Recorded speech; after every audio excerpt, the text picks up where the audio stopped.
राजा रणविजय बहुत दुखी थे क्योंकि एक बहस के बाद उनकी रानी दीक्षा गुस्से में जंगल चली गई थी। इसलिए दोनों अकेले थे। ये जंगल बहुत पुराना था, राज्य से भी पुराना।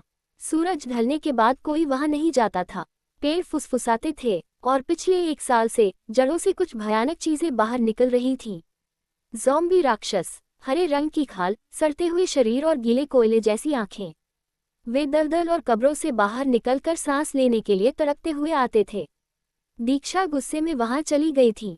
उन्होंने पहरेदारों की बात नहीं सुनी। उन्होंने पीछे मुड़कर नहीं देखा। जब राजा को पता चला तब उसने अपनी दिव्य तलवार पकड़ ली। रणविजय ने तलवार की मूठ पकड़ी। स्टील पर आग भड़क उठी, सफेद और भूखी आग। वे अकेले ही जंगल में चले गए। अंधेरा घना था, हवा में गीली मिट्टी और मौत की बदबू थी। पहला राक्षस बाईं ओर से लड़खड़ाते हुए निकला। उसकी पसलियों के बीच काई जमी थी और दांत टूटे हुए थे। तलवार ने काटा नहीं बल्कि मिटा दिया। वह चीज बिना चीखे चिल्लाए राख बन गई।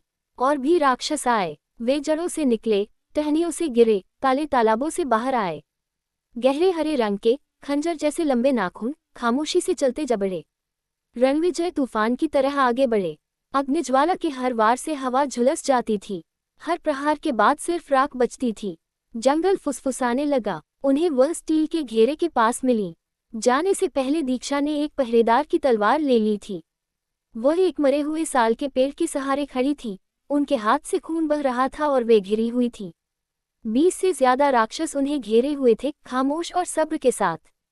रणविजय ने उनका नाम नहीं पुकारा। उन्होंने दोनों हाथों से जलती हुई तलवार उठाई। उसकी रोशनी भयानक थी। उसने अंधेरे को चीर दिया। गर्मी से पत्ते मुड़ने लगे। उन्होंने तलवार नीचे चलाई। कोई टकराव नहीं हुआ, बस आग थी और फिर कुछ नहीं। जब रोशनी बुझी तो राक्षस गायब हो गए। कोई लाश नहीं बची, बस राख थी जिसे हवा पेड़ों के बीच से उड़ा ले गई। साल का पेड़ जलकर काला पड़ गया था। उसकी छाया में जोर जोर से सांस लेती हुई दीक्षा ने अपनी तलवार नीचे की। उन्होंने जली हुई जमीन के आर पार एक दूसरे को देखा। बहस के लिए कोई शब्द नहीं थे। वह आगे बढ़ा, वह आगे बढ़ी। राजा और रानी जंगल में एक दूसरे को देखकर खुश थे।